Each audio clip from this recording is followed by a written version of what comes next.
then Mystery Road, later Killing Eve. Tonight, calls not returned. China snubs Australia's Trade Minister as a diplomatic rift widens. Good evening, I'm Juanita Phillips. This is ABC News Sunday.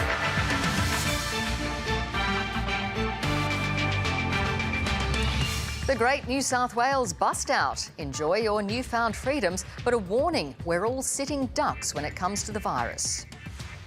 A home-built ultralight plane crashes into a backyard near Maitland, killing the pilot.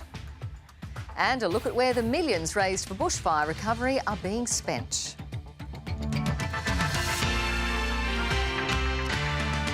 Australia has received some vital international support in its push for an independent inquiry into the origin of the COVID-19 outbreak. A coalition of 62 states has come on board, despite furious opposition from Beijing. It comes as the Trade Minister, Simon Birmingham, warns that China is becoming a risky prospect for Australian businesses. As political editor Andrew Probyn explains, the diplomatic troubles might complicate our post-COVID economic recovery. On a suburban cricket oval is a marvel of modern medicine, a pop-up COVID clinic right next to Canberra Hospital.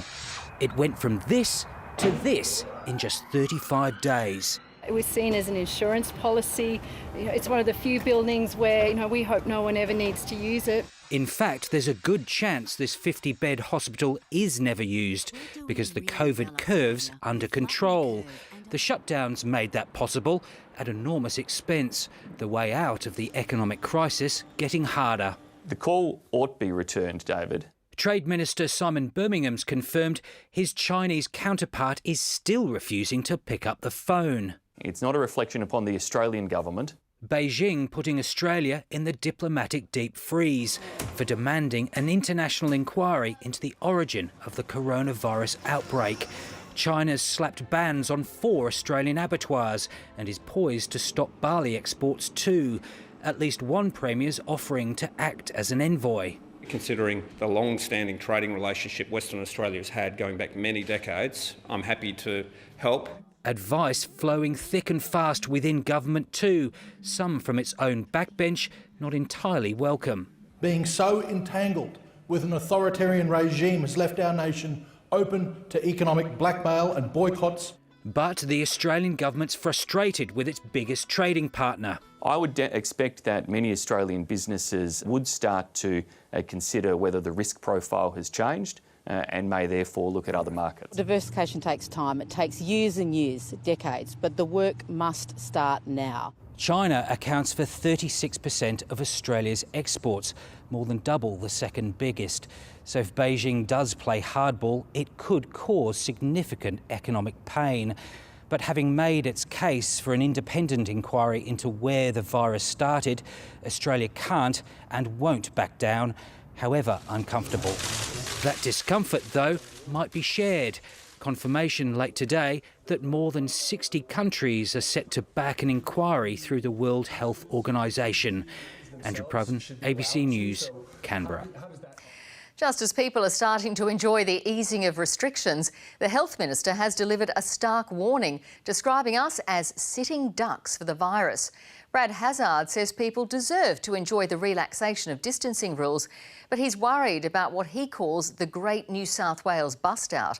As state political reporter Ashley Raper explains, that's despite another very welcome set of coronavirus numbers. The news continues to be good in New South Wales. Just one new case reported today. The person infected had come from overseas and has been in quarantine in a hotel. Or is also promising this case was one COVID positive result from more than 10,000 tests. While it is cause for some cautious optimism, the Health Minister's also highlighted some concerns. People have been socialising with flu-like symptoms and not everybody is adhering to social distancing now that some restrictions have been relaxed. I think it's fair to say there has been, in a sense, the Great New South Wales bust-out.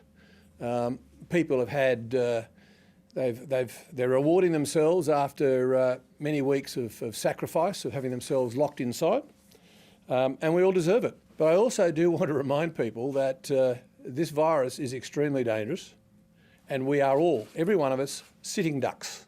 which makes public transport a huge concern, with an expected increase in passenger numbers from this week. But so far, the state government hasn't clarified how social distancing will work on buses, trains, ferries and trams. All Gladys Berejiklian has said is she doesn't want any more peak hour commuters on public transport than we've seen during the lockdown. So tomorrow, when someone has their job returned in a cafe or a restaurant and would normally depend on public transport, they have no idea how they're going to get to work. For tomorrow morning, what I'd just be saying is if you're going to go to work or to school, just make sure that you try and do it perhaps a bit earlier or a bit later, particularly for workers. A more concrete plan is going to be needed, and soon, before the state can truly get back to work. A wave of protests against coronavirus restrictions is sweeping across Europe. Even though many countries are easing their lockdown measures, there's a growing frustration with the economic impact. For many, life has become unbearable and they're demanding a speedy return to normal. They've been labelled COVIDiots, but their numbers continue to swell at protests across Europe. I'm a human being and I would like to live and breathe without a face mask. Despite some measures being relaxed, hundreds of Germans gathered for a second week, undeterred by warnings of a new wave of infections. In the worst-hit European countries, there's growing anger at the handling of the crisis. Banging pots and defying police, demonstrators in Spain called for their government to resign. I have young sons and they are the ones that will suffer from this. It's not fair. We have to leave them a Spain that our parents left us. Italian hospitality workers stood silently, fearing the slow death of restaurants and cafes due to the restrictions they still face. The government is taking us on the road of certain failure, because to reopen today, it would be only a very sad and bitter failure for everybody.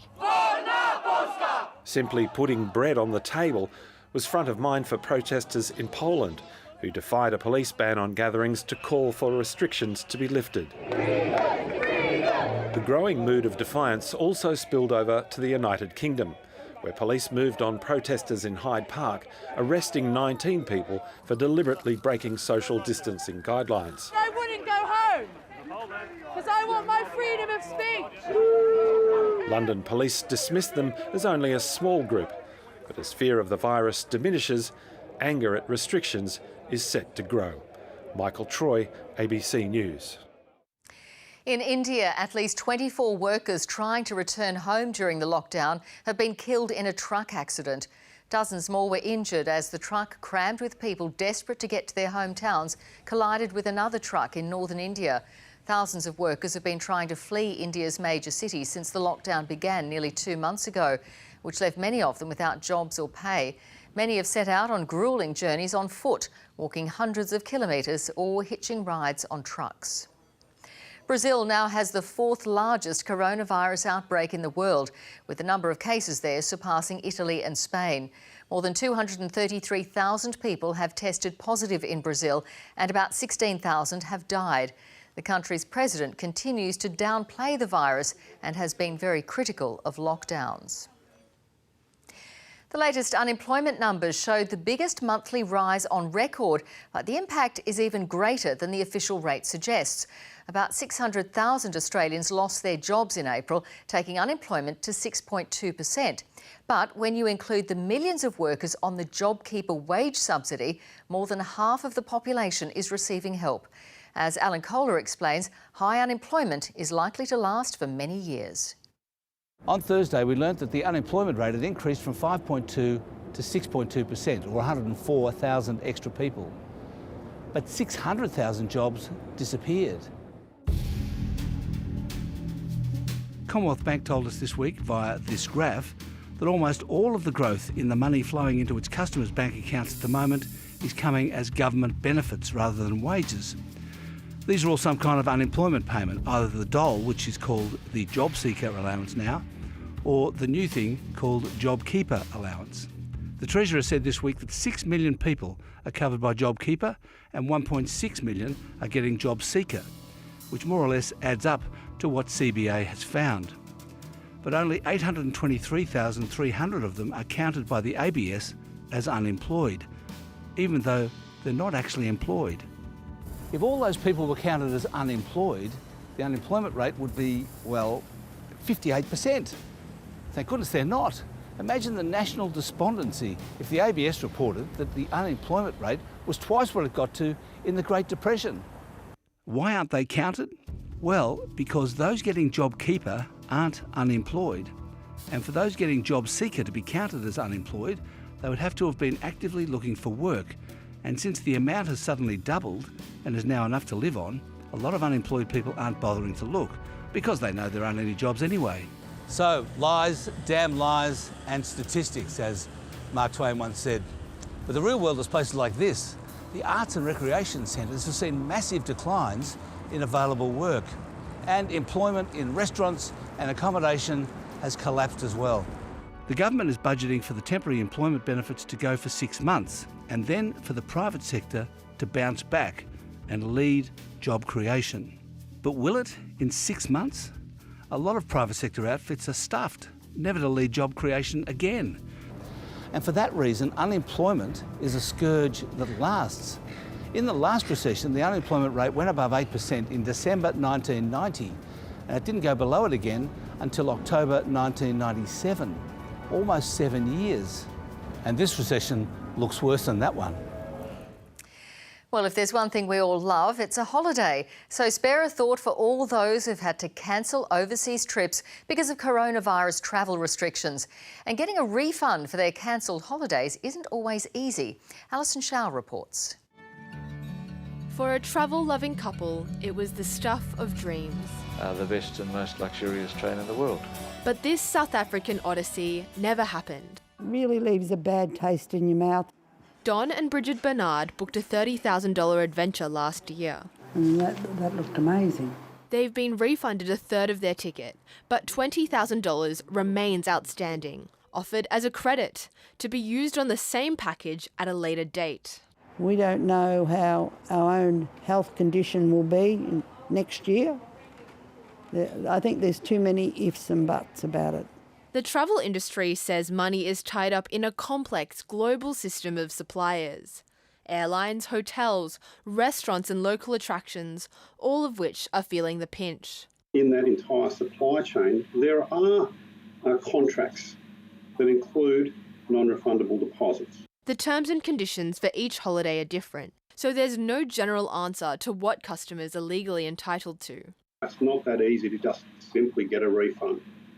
It's not the consumer's fault, it's not the travel agent's fault, it's not the tour operator's fault. The ACCC says it doesn't have the power to enforce contractual rights, and it says it's not easy to determine whether a contract has been frustrated because Australian consumer law provides for unforeseen circumstances, like travel being cancelled due to government restrictions. The Bernards say there's been nowhere to turn. It seems to me, anyway, that it's deliberately made difficult so they don't have to give you answers. It's been stalling, waiting for us to just give up and walk away. But that's unlikely. Alison Shaw, ABC News. Many people have turned to baking to get them through isolation. As a result, supermarkets were stripped of flour in the early weeks of panic buying. The country's biggest milling company says it learnt the lesson. It won't get caught out again. Landline's Pip Courtney has the story. When COVID-19 forced families to stay home, many became creative in the kitchen.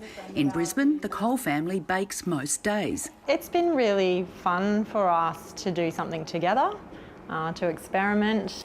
Harrison and Mia have loved it. Give it to your friends and they text back saying, "Oh, it's so good, thank you."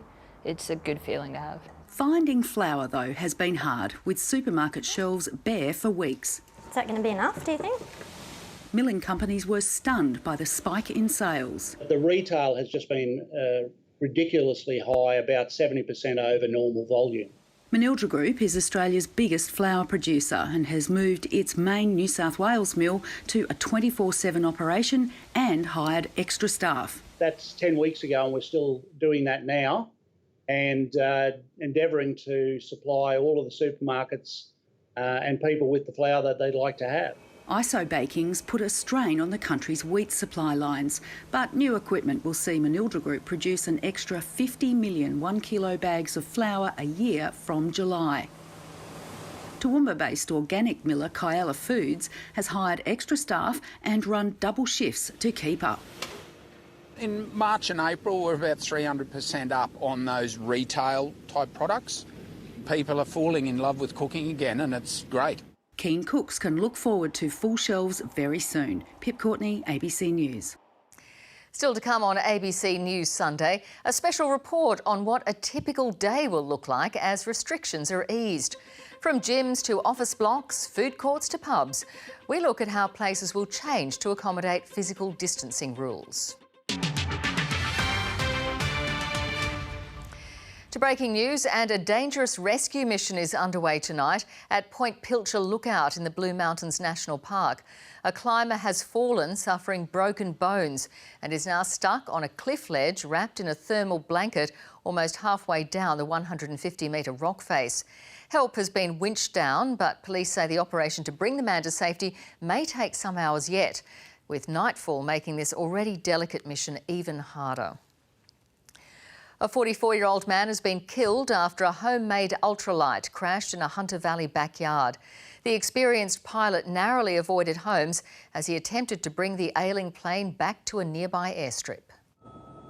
The ultralight came down in Lawrence Hoey's backyard. He was come across there only about 20 metres off the ground, and you could see the plane starting to roll over, and obviously he's come down pretty hard. He lost control and nosedived into the dirt. He and others ran to help the 44-year-old pilot. We tried to shift the plane off the chap to see if he was able to be revived or whatever, and one of the guys jumped on him and started giving him chest compressions. The homemade Osprey 2 amphibious aircraft was meant to be in the air for around an hour. About 15 minutes into the flight, it was noticed that there may have been some engine troubles with the plane. It appears it was trying to return to the air base and has collided or crashed en route. Just after 10 a.m, air traffic controllers noticed trouble. The aircraft was observed to be trailing smoke. A radio call was given to the pilot to share that information with him. And from that point, the pilot attempted to land as soon as he could. The plane crashed across the road from the airfield. The aircraft was witnessed to come fairly close to residential addresses where it banked and turned and crashing into the field. The ABC has been told the experienced pilot was sent up on a test flight by the plane's owners, who were in the area at the time and rushed to the crash site when the ultralight came down. The Australian Transport Safety Bureau and Civil Aviation Safety Authority are both investigating the cause of the crash. Police have obtained CCTV footage of the accident. Liz Farquhar, ABC News. The arrest of a man for the murder of Scott Johnson more than 30 years ago has sparked calls for an urgent overhaul of the state's laws on hate crimes. Campaigners say it's a matter of life and death, and more suspected murders could fall through the cracks unless changes are made. Kevin Nguyen has this exclusive report. It took 32 years, a record $2 million reward, and 3 inquests before New South Wales Police made an arrest over the alleged gay hate murder of Scott Johnson. It has brought a lot of relief. There was absolutely this sense of collective relief. Fantastic news. It's excellent that, this day has finally come after so many years of hard fighting and hard slog by so many people. Sue Thompson helped resurrect Scott Johnson's case after it was dismissed as suicide. It's a very haphazard kind of justice that wouldn't have happened but for a really unusual combination of people and events in the right place at the right time. She fears the attitude and lack of training that led to the rejection of the evidence of hate crime still exists in the force. If anti-gay motivations aren't factored into an investigation, by the time the case gets to court, the provision in the state's hate crime legislation allowing for tougher penalties can't apply.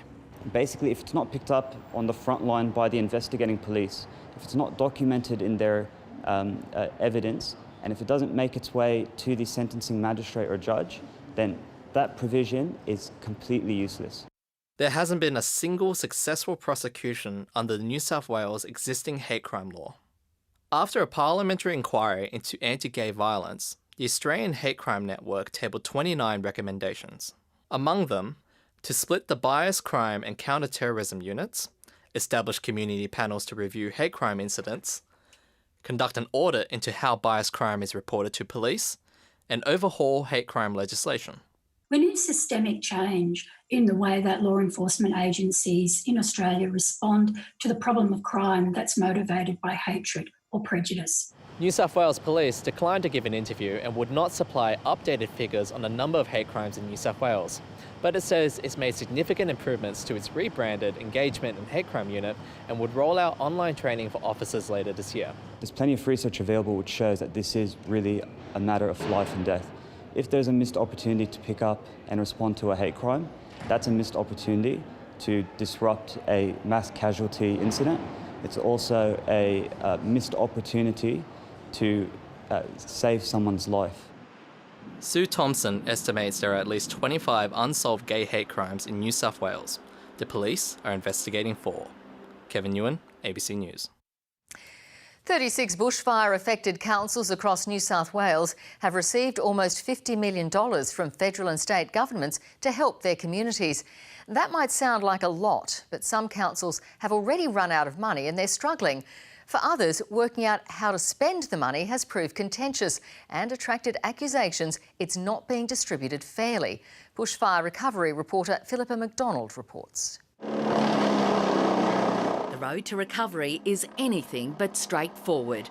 Around Oberon, the bushfires burnt 40% of the area and left a trail of destruction around Jenolan Caves and the Canangra Boyd National Park. We haven't been able to access very much bushfire relief at all. We did get a stimulus package from the federal government of $100,000 that we are using to try to bring tourists back to the area.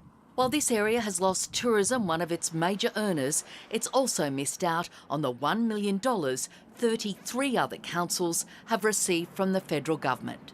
Even though we were declared a bushfire disaster area, we didn't qualify for the $1 million. Lithgow lost 60 homes in the fires that burnt huge tracts of bushland. It was like an atomic bomb going off. The large local council says the money on offer is nowhere near enough to deal with dangerous trees and landslides. We've spent about $1.3 million of grant money that we've got from the federal government, plus a couple of $100,000 of council money as well. We've removed about 2,000 trees here at Clarence Dargan. We've got about another 150 dangerous trees to remove on the Zigzag Railway, but we've stopped because we've just virtually run out of money. The famous Zigzag Railway had been slated to reopen later this year. We're probably looking at 2,000 sleepers that were completely burnt out, and I would say 80% of our railway has been affected by this fire. On the state's mid-north coast, Dorrigo business owners can't understand why they're not getting a share of the $1.6 million received by the local council. It was for recovery and relief is what the money was for. Recovery and relief. Well, Dorrigo saw none of it. Bellingen Council is spending a quarter of the money on a resilience hub. The Mayor, Dominic King, says he wants the community to be prepared for the next disaster. The ABC has asked 36 bushfire-affected councils how they're spending the recovery money they've received from the federal and state governments. The answers include cleaning up, fixing roads, bridges and community halls, developing tourism strategies, building memorials to honour lives lost in this disaster, and in one council's case, spending $400,000 to update a sporting complex. Conjola Park in the Shoalhaven lost 89 homes, and recovery money is being spent on 22 projects, including refurbishing a sporting complex which was not damaged in the fires. It'll be ready in time for the Koori Cup in October.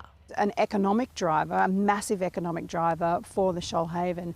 The state government says it's all about the community having a say, and the money doesn't have to be spent on bushfire-related damage. Philippa McDonald, ABC News. The hard work of national parks and wildlife workers has saved a colony of endangered wallabies in Kangaroo Valley. In the wake of the ferocious summer fires, thousands of carrots and sweet potatoes were delivered to stranded wallabies in isolation. Monitoring cameras and GPS collars confirmed that the Wallabies survived the flames, but without available food, they risked starvation. Rangers have trekked into the region every week to keep the animals fed. The population is now thriving. As the country slowly reopens, many of us have been enjoying a slow return to normal. Of course, it's really a new kind of normal, with all types of places having to change the way they operate. For tonight's special report, we take a trip around the country to see how life is evolving. It's time to get out from under the doona. National Cabinet has laid out Australia's three-phase plan to lifting restrictions. But the reality of putting that into practice is only just setting in. Welcome to a day in the post-lockdown world. It's 6 a.m. in Brisbane and fitness buffs are back in the gym.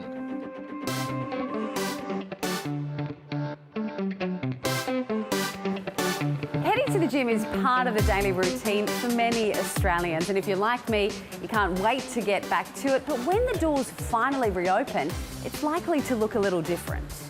Boot camps in the fresh air are likely to be a continuing feature, while inside, Joanne Johnson's preparing for when her members can return.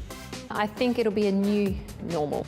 It's imagined the gym will have a cap on the number of people based on its floor space. And once you're in, that floor space will be clearly divided to keep gym goers socially distant at all times. Members must book into class. We will then be able to allocate the equipment needed by that member. It's not an option to share weights, and cleanliness is key. You may have added responsibilities each time you come to work out. Things like having your own equipment allocated to you, it's also likely you'll be responsible for cleaning the gear as well.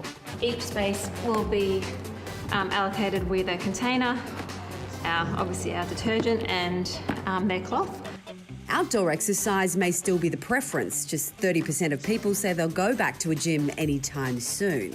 But swimming laps at the local pool is still in limbo. Many operators can't wear the costs of making things COVID safe, while the number of lanes are limited. It's 9 a.m. in Sydney and thousands of workers are arriving back at the office. Office blocks across the city have been empty for months now, but they're about to come to life. This 39-storey office in North Sydney is normally home to 3,500 workers. The problem starts even before you reach your office floor. Most lifts are only a few metres wide and long, so adhering to social distancing rules means only 2 people are allowed in a lift at a time. Let's do a rough calculation. With 3,500 people in the building, 2 per lift means more than 1,700 trips. Each return trip takes on average 2 minutes. With 12 lifts, it means it'll take 5 hours to get everyone upstairs. And once you're up here, what will the workplace look like in a post-pandemic era? It'll be very different. I think the fact that we've worked so well flexibly for so long now, people will insist upon that flexibility. Some people will want to work from home, some people will want to be in the office, some people might want to be somewhere in between. The traditional 9-to-5 workday is unlikely to stay. We want a staggered start time as well, so we don't want everyone turning up on the 1st of June at 9 o'clock. We want people to come in dribs and drabs at different points of the day, and I think that will be a permanent feature of the workplace of the future. There'll be specific entry and exit points in each room to ensure one-way flow of people throughout the office. Some businesses have even refitted their whole office space, installing Perspex barriers and removing computers where desks are too close. So the 6 feet office is a concept that can help businesses prepare for a safe return to work. So when you enter your work zone, you go to your desk, and around your desk there is a round sticker. The sticker tells you what your safe zone is. It's a reminder for colleagues to keep that 1.5 metre distance. The communal kitchen area will also have to change. The recommendation is not to share the microwave, cutlery or crockery. When lunchtime hits, finding food outside the office will also be a different experience. It's lunchtime in Perth. All those office workers will be ready to eat. Food halls have been deserted since the lockdown measures started. But with office blocks and shopping centres reopening, the lights will come back on. At this Korean takeaway, getting the wok fired back up is an exciting step. But I'm really happy to see people again. Precautions are being put in place. McDonald's in the US just released guidelines for its stores. Self-service drinks machines are out and those self-service kiosks will be turned off too. Bathrooms will be cleaned every 30 minutes. Tables wiped down between every customer. In hospitality, hygiene is the safest bet. So I'm hiding my mouth and nose so I can keep distance from customers anyway. And I also hand sanitizers ready. Whenever I touch the cash, I wash. Takeaway will be encouraged to avoid overcrowding. But when dining in is allowed again, things are going to look a little different. This is how many tables would normally be here at Market Hall. Moving ahead, that's going to have to reduce and they'll be left with just this. Grabbing a quick bite is going to take a bit of planning. Even after work drinks won't be the same. It's 5 p.m. in Darwin and the beer is flowing again. Here in the Northern Territory, pubs reopened on Friday. And what's happening here could be a sign of things to come across the country. To be able to enjoy a cold one, there's a couple of rules that need to be followed.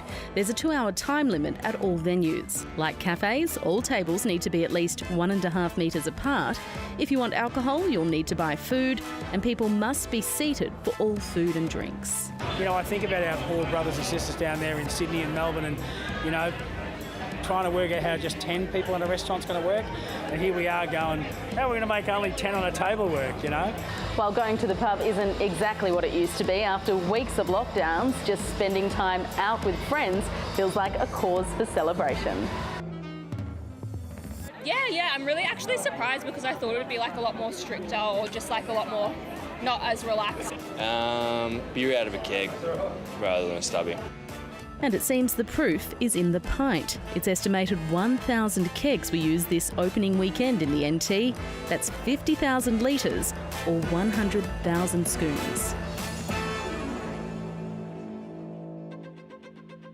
As if all the changes so far aren't enough, getting home presents just as many challenges. It's rush hour in Sydney. 70% of Australians have said they'd be nervous about getting on public transport after the pandemic. But those who do will need to practice social distancing, and that's something the government is still working on. Getting out of lockdown is just the first step. The way we live has changed for good.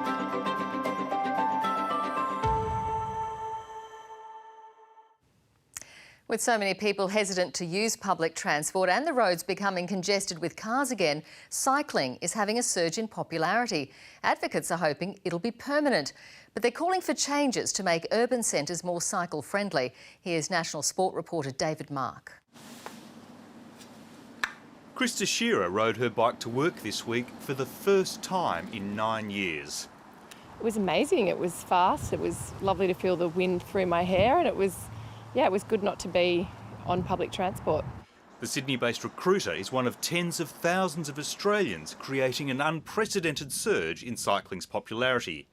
There is a silver lining, and it is that people are rediscovering the joy of being out with their family, whether it's on bikes or walking around their local areas. And not just rediscovering. Thousands of Australians are getting on bikes for the first time as shops report a doubling in average sales.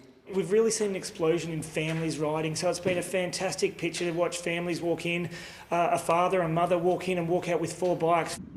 It's evident on the cycle lanes of Australian cities, where numbers of riders have jumped by between 50 and 300%. But it's the lack of cars which has been the biggest change to Australia's cities and towns. The question is, what happens now that people are starting to go back to work? There is an enormous tsunami of problems coming out of COVID to rebuild our economy. It is that public transport will not be able to carry the people that it normally carries. But there's a catch.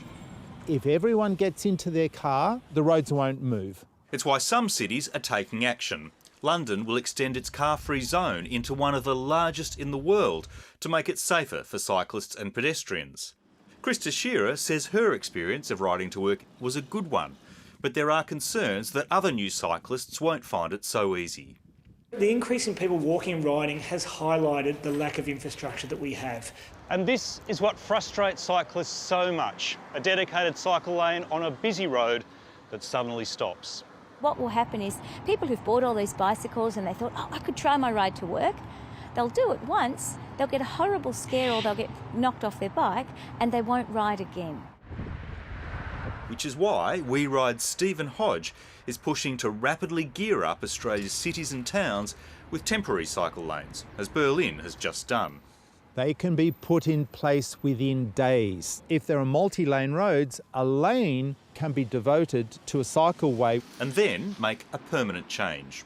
It is the time that we must take some steps to make sure we allow people to keep riding, keep healthy, keep active. Australian governments are still weighing up the options, but there is a mood to seize the moment and remake our cities. David Mark, ABC News. Former Australian Rugby League captain Arthur Summons has died at the age of 84. The halfback featured in this iconic photograph with rival forward Norm Provan, taken after the 1963 Grand Final. The image is now depicted on the NRL Premiership trophy named in their honour. Summons played for West's Magpies and represented New South Wales and Australia. Arthur represents everything about not only rugby league but being Australian. He wasn't a man of tall stature, he was only a small man, but what he lacked in size, he had in heart, brilliance, fierce determination. Prior to his league career, Summons also played 10 rugby union tests. A private service will be held in Wagga Wagga. For the first time, Australia has managed to breed a pair of rare leopard cubs, causing great excitement at the New South Wales Wildlife Facility where they were born. The clouded leopard cubs were born at the Wildcat Conservation Centre, a male named Ty and a female named Cinta. The pair will be joined by other leopards as part of an international breeding program. Worldwide, there are fewer than 10,000 of the cats remaining. Now, before we get to the weather forecast, let's just enjoy some beautiful pictures of this evening's sunset. This is the bird's eye view taken from a news chopper en route to that rescue in the Blue Mountains. It's that time of year when the air is crisp and cold, and with many of us isolating inside our homes, it's nice to be reminded what a classic autumn sunset looks like. And speaking of classic autumn conditions, Sydney had a mostly dry, sunny and mild day with a top of 21. Overnight was cooler than average for New South Wales, except for the northeast corner. Elsewhere, overnight minimums were 2 to 6 degrees below average. The northern half of the coast had more heavy rainfall, just under 70 millimetres at Byron in the 24 hours to 9 a.m. Today, the top fall was 32 millimetres inland from Ballina. Daytime temperatures were average, ranging from 8 degrees in the Alps to 25 at Moree. There was plenty of autumn sunshine in Melbourne, Adelaide and Canberra today, some showers in Brisbane. Cloud over eastern New South Wales and a trough off the northeast coast are triggering today's scattered showers. The trough will weaken over the next couple of days, while a high extends a ridge to the central coast. The next major cold front is expected to cross the state midweek. Around the capitals tomorrow, mostly sunny in Adelaide and Hobart, some morning fog in Melbourne. Around New South Wales tomorrow, a few showers and a possible thunderstorm along the far northern coastal fringe and adjacent ranges. Winds will be east to southeasterly, tending northeasterly in the south. There'll be patches of morning fog in the east and patchy frost about the southern ranges. Temperatures will be about average, cool to cold in the southeast and sunny and cool to cold also in the west. Winds on Sydney waters, light and easterly with seas to a metre. Sydney tomorrow will be mostly sunny and dry, a top of 21 in the city after an overnight low of 12. The sun will rise at 6:41 And looking ahead, it'll be staying dry, sunny and cool for the first part of the week. We'll get a burst of warmth on Wednesday, then a cool change will bring some showers and a drop in temperatures. And that is ABC News Sunday. Enjoy the rest of your evening.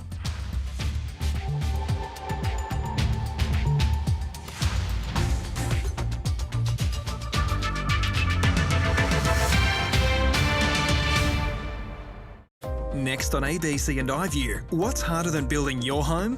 Building your mum's house at the same time. Grand Designs New Zealand, then Mystery Road.